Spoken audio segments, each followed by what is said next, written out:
Many leaders think emotions are maybe a distraction. I'd just say, like, sort of with all due respect, you're wrong. Negative emotions can ruin relationships and teamwork. They'll make you a weak and an ineffective leader. One of the shifts that we've seen at work is that employees do expect more supportive leaders, and they're coming forward more with their personal struggles. Mm-hmm. And so leaders are saying, like,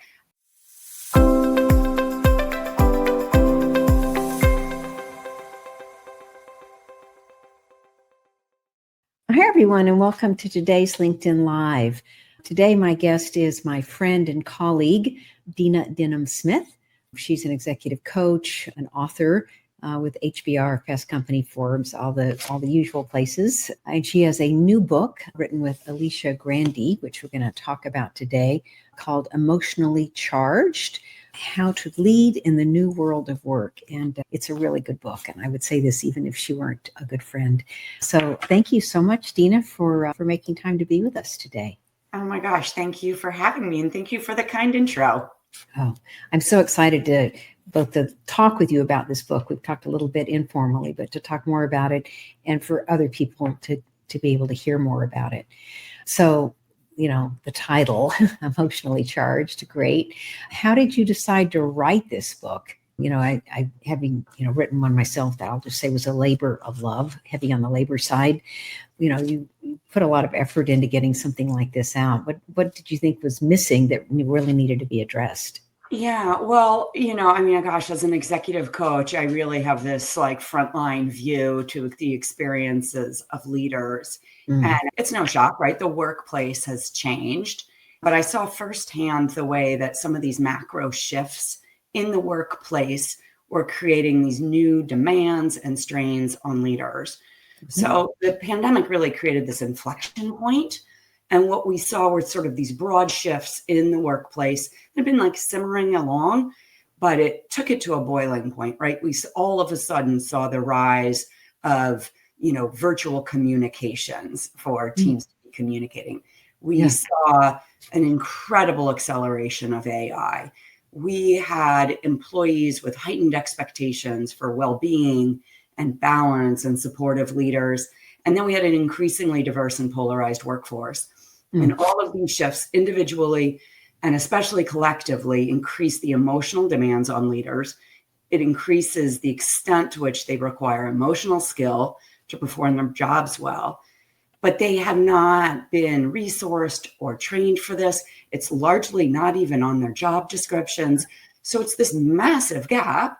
And then we have all of these burnt out, stressed out leaders. It's absolutely no wonder when you think about this. And so what my co-author and I did was really write a book to solve for this gap. And so what it offers is evidence-based strategies and techniques for really navigating the new emotional complexities of leading today. Yeah, I think that is so well described. And we have all of these changes that happened to us sort of as individuals that we weren't so prepared to deal with. But the same thing happened for leaders and managers. So they had all the individual stresses going on, and then they had the stresses of needing to manage and lead differently that they also weren't prepared for. I'm not going to do this too much because it could be a little distracting, but early in the book, you have this great chart. I'm going to see if anybody can see it. Let's just say both of these charts you can see are straight up and to the right, which, in my world is usually the place you want to be. On this chart, these are emotional demands going from lower to higher, and job burnout going from lower to higher. And it's a pretty astounding graph. I love you're all evidence-based here, but yeah, these are the perceived changes in job stress since 2020, and it's phenomenal. Well, what's really astonishing about that is that it shows that the emotional burden that leaders and managers perceive and their levels of burnout are higher post the pandemic than at the height of the pandemic. And I think it really speaks to these shifts in the workplace and how they've stuck around and the mounting demands that leaders are feeling and haven't necessarily been equipped to manage. I mean, it's not even really broadly acknowledged. And so that's like one of my personal goals with this book is we need to talk about this whole other sort of area of work, like all the emotional labor that leaders do, and get it recognized, so that it can be supported and done in a skillful way, right? That an adaptive way that's good for not just them, but good for everybody around them too. Yeah. I mean, I could make up a story, not evidence-based, that during the pandemic, there was a lot of stress on everybody, but it was sort of known and expected and recognized that there was stress around all the new things, the changes that were happening. But then afterwards, it was like, okay, so get back to work. But a lot of those stressors didn't go away. You just mentioned emotional labor, and you share in the book about leaders doing an incredible amount of emotional labor. What do you mean by that term? Yeah, so emotional labor is the work that we do to display the right emotions at any given point in time at work. And so sometimes that might mean the right emotions. Yes, because all workplaces have these unwritten rules around what emotions are okay, shown by whom, and who, in like sort of what amounts. Right? These rules are not written down anywhere, but they're very much like part of the fabric of an organization. And so emotional labor is that work we're doing behind the scenes to somewhat conform to these unwritten rules and expectations. And so for leaders, what this can look like is, for example, supporting a team member, through their burnout, even when you're really feeling burnt out yourself. It looks like the really weighty decisions of firing an underperformer or layoffs or restructuring yet again when your teams and your organizations are so change fatigued. It looks like sort of the slight shape shifting that needs to happen to be effective as you toggle across different stakeholder groups, right? How you show up with your team is going to be different than how you show up with the executive team versus the board and so on. And then we've got these paradoxical, like insane emotional expectations of leaders to be confident yet humble, for example, right? Yeah. Be grounded but inspiring, right? Be authentic but not too much, or you might lose your credibility. So there's just a lot of emotional gymnastics that leaders are doing to be effective in their role. And it all makes perfect sense. It's really important for them to do this to be effective. But oftentimes, because it goes untrained, because it goes unknowledged, not even discussed, like the first line of defense is to just simply ignore, suppress, hide fake emotions. And sometimes that is absolutely the right response in a given moment. Like sometimes you do need to, quote unquote, grin and bear it. But over time, that strategy of ignoring and suppressing and avoiding emotions has some really significant costs to relationships, to performance, and to health. And so it's important we talk about it and start to sort of shift the conversation and cultures around the display of emotions at work. Yeah. I mean, I don't think things were ever simple in the workplace. I think about the workplace that my parents were in. There was probably even a more limited set of emotions that it was okay to share.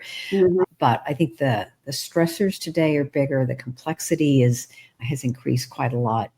I have a client who, you mentioned change fatigue.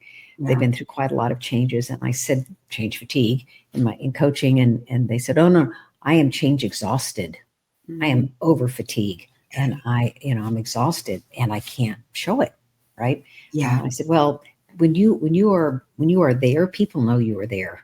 You can acknowledge it in front of them or not, but they know it. It's just, there's so much today. Yeah, there is. We just weren't built for this amount of change and uncertainty. Yeah. It takes a while for our biology to shift. It's just, it occurs at a different speed than technology. Yeah, exactly. So, there's a lot of science in your book, and it makes a pretty compelling case for I'll just say for emotions in the workplace, for sharing emotions in the workplace, or acknowledging them. But I know many leaders think emotions are helpful, maybe a distraction in the pursuit of success, right? Or getting the thing done, whatever it is. What do you say to people who say that emotions are just not helpful? They're a distraction from what we're doing. Yeah. First, I get it. That was my MO for a very long time Mm. until I learned more and it personally caught up to me. But I just say, like, sort of with all due respect, you're wrong. Like, there's sort of misconceptions around emotions that they interfere with decision making or good Mhm. business. Negative emotions can ruin relationships and teamwork. They'll make you a weak and an ineffective leader. That they're the antithesis of being rational, and so on. And what we know beyond a shadow of a doubt is that is simply not true. And so what I think all leaders need to know about emotions are a couple things. Like, one, they are information, they are data.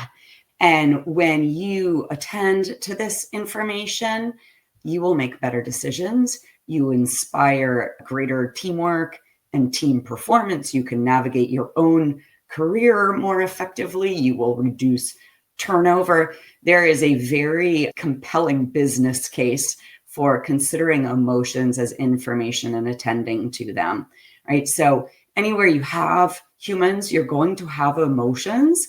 And so you can choose to ignore them, but they don't actually go away. Right. They're still there. And what they do is they drive motivation and they drive action.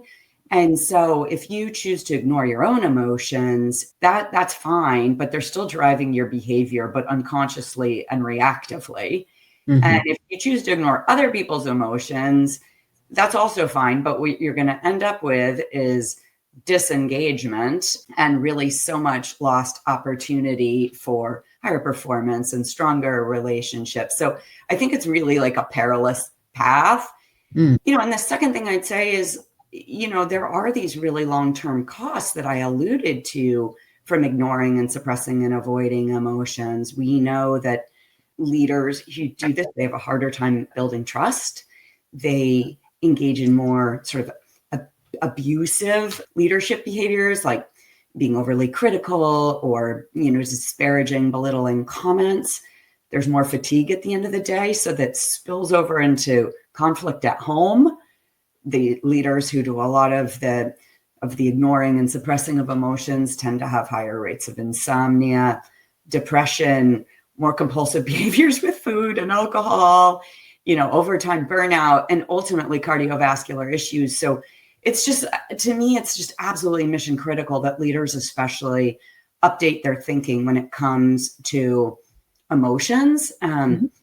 especially because the way of the lead, like the way the leader goes, so goes the organization, Yeah. right? Well And said. you just have this outsized impact on team climate and performance. And so little shifts you make can just unleash so much opportunity in around you. Yeah. I think, and also, making space for your team to have their emotions, right? Yeah, most of my work drives back to being, how can we increase effectiveness? And the more I read this book, it was like, oh, when emotions are suppressed, you've taken away an edge you could have in effectiveness, That's or right. maybe you've even had a negative impact on the effectiveness that not only you have as an individual, but that your team has. Yeah. Because we're human beings, we have emotions, we're built that way. Right. And it just seems to me that, I mean, like you, I had my own aha moment. I was like 100% logic for the first part of my Mhm. life, and I realized, oh, you can't lead that way. You can lead, but people will not follow, right? Right. Not in an effective way, and I could be more effective if I paid attention to this other thing. So, Yeah. um, But I have so much empathy for the situation, sure. right? Because it was interesting. So, not only did we do a survey of a couple hundred leaders for this book, but we also did like 30 sort of structured leader interviews. And one of the questions that we asked was around sort of what are the expectations for sort of how you show up at work?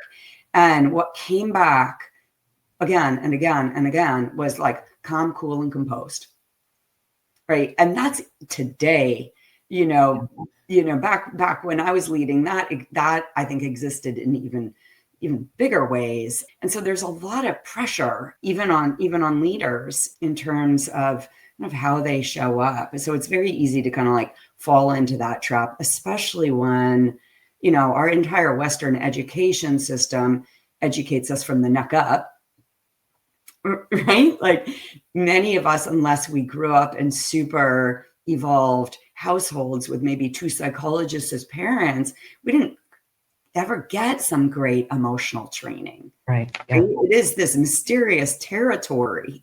And so it can be very scary for leaders to go there. And I appreciate that. Yeah. The leaders and the human beings that they work with. So sort of on that track, what are some of the hardest emotional moments that you think leaders have to deal with? Yeah. That was part of our research too. And what came back, unsurprisingly, two tied for first. So one is around really like issues related to personnel. So managing conflict, Sure. dealing with performance issues. The other sort of set of difficulties that came in tied for first was around organizational changes. So letting people go, layoffs, restructuring. And then what rounded out the top five were managing personal struggles within the workplace.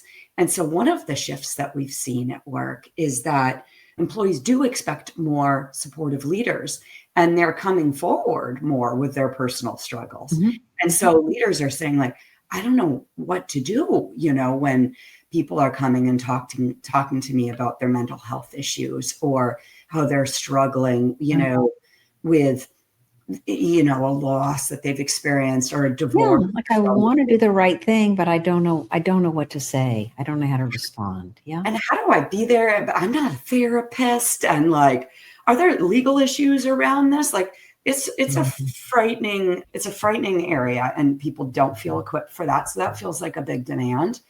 In fourth place were just some of the massive workplace changes, like we're remote, we're hybrid, we're, kind of dealing with that, as well as technology shifts and just like all of the rapid change that's happening structurally at work. And the last was really like spillover from politics and these mega events that impact whole groups of people. I call it George Floyd or, a massive hurricane or anything that is sort of like a broader trauma that it gets experienced, and the spillover of those into work. And how do I work through this with my team? What's the right thing to say here? And do I take a stand on gun control? Do I not? Like those issues are happening at the highest levels. Like how do we as an organization come into some of these social issues? So that's what came up. Yeah.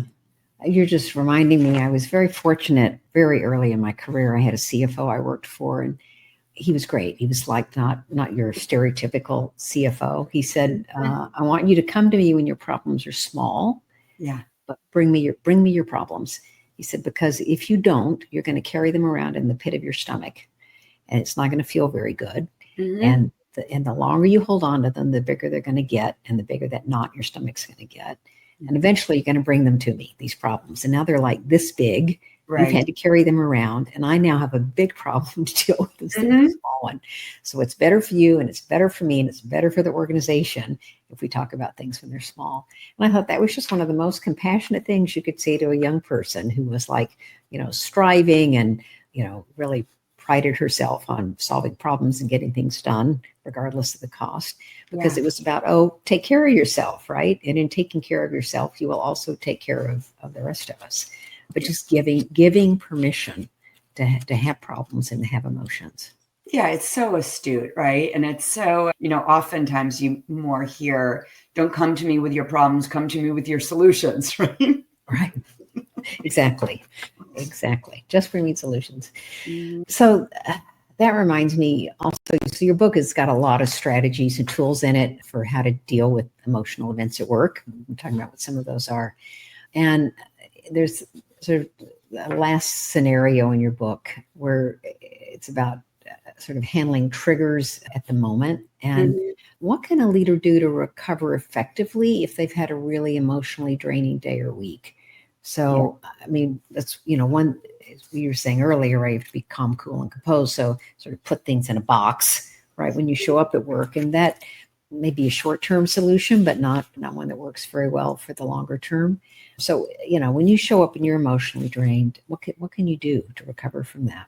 Yeah. I mean, first, I'd love to recognize like leadership is already high quality leadership over time is depleting, right? Even without all of the new emotional demands that they're facing, right? Like to do it well requires a lot of effort. And so there is a real need for leaders to consciously recover from these demands. But when they've had an especially draining day or week or month or quarter, there are a few things that are really important. And one of the things we try to do in the book is offer a bunch of like easy to remember frameworks. And so when it comes to recovery, you should be thinking about the 3 R's. And the first R stands for reflecting. And what that really is about is like process the emotions that you feel. Don't just let them sit there all bottled up inside you, because ultimately they will pop out. They will pop out inconveniently, likely at the wrong person, right? So whether it is talking with your partner or a friend or a coach or a therapist, ensure you process all of, sort of what you're feeling in the face of these demands and the struggles that you're facing. So that's the first one, reflect. The second is reframe. And we oftentimes think about reframing in terms of reframing events, like looking for the silver lining in an otherwise set of like bleak circumstances, right? But reframing also has to do with how you see yourself. So oftentimes when I'm working with high achieving leaders, their talk track is pretty self-critical, right? And so they end the week and they're like, God, I really flubbed that, or I can't believe all of that slipped, or, they're finding their shortcomings as opposed to all that they did do, all that they did, to their best, all they tried, all they accomplished. And so reframing is really about having self-compassion for all that is on your plate and all that you actually are managing as a leader. And self-compassion, I think, it's really a mistaken idea in that people think it's like soft, or they might lose their edge, right? If they're self-compassionate, but it's actually so proven to boost performance, emotional intelligence, resilience. Like it is nothing but good. And further, it's reciprocal. So the more self-compassionate you are to yourself, the more you're able to show compassion to the people on your teams. So it's a really strong practice for all leaders to get into the habit of. So we've got reflecting, we've got, reframing how you think about yourself and employing self-compassion. And then the third R is restore. And that is consciously, putting fuel back into your tank with activities that help you relax or empower you, that help you detach from work, that are of your own choosing. So there's a lot of signs that I won't get into, but there are certain activities that really do help one recover more effectively and more efficiently than others. And so reflect, reframe, and restore. And it's critical for leaders to get into a conscious, regular practice of doing these things. I just want to take a deep breath and kind of let those things sink in, just the words.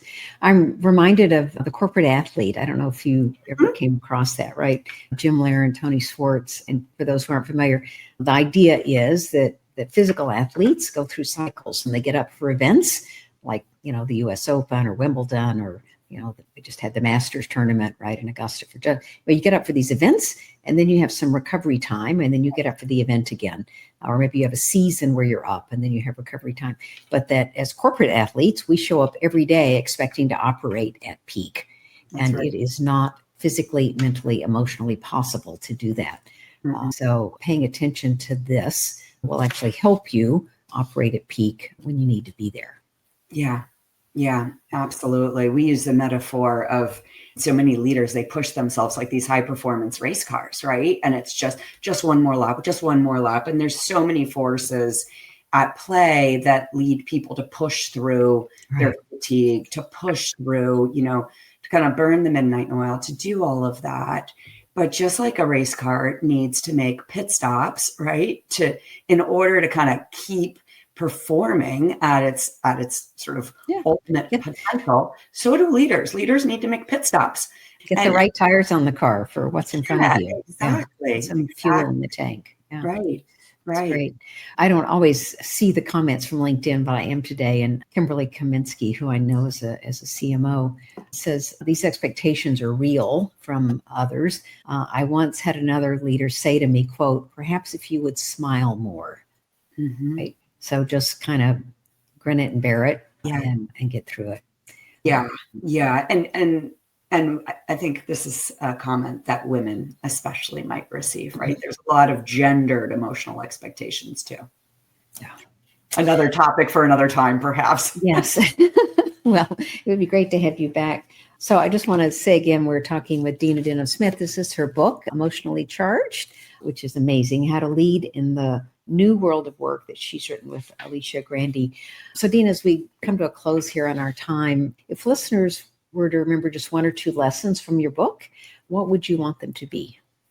Gosh, please start thinking about emotions as information as opposed to these sort of squishy, unusual. They are data, and you can use them for your, to improve your performance and your relationships and your health. So please start to sort of tune into that channel of information. And then we didn't really touch on it, but I just like to call out, there's something called the recovery paradox. And that is the fact that the people who need a break the most are the least likely to take it, because we get stuck in this sort of stress spiral. So I want to alert all leaders to this notion of the recovery paradox and say, if you find yourself pushing through and, kind of like barely like keeping your eyes open, this is a sign, that you really do need to take a beat and put some more fuel into your tank so you can kind of come back better than ever. Yeah. Wow. Well, if we only got two things, those would both be highly useful and amazing. So again, can't say more about this book than I'd love to. It's really incredible. Emotionally Charged, How to Lead in the New World of Work. Dina Denham Smith, thank you so much for being here with us today and for your work and getting this message out and supporting leaders. Thank you. Thank you so much for having me. It was a joy. Great. Take good care, Dina. Thanks, you too.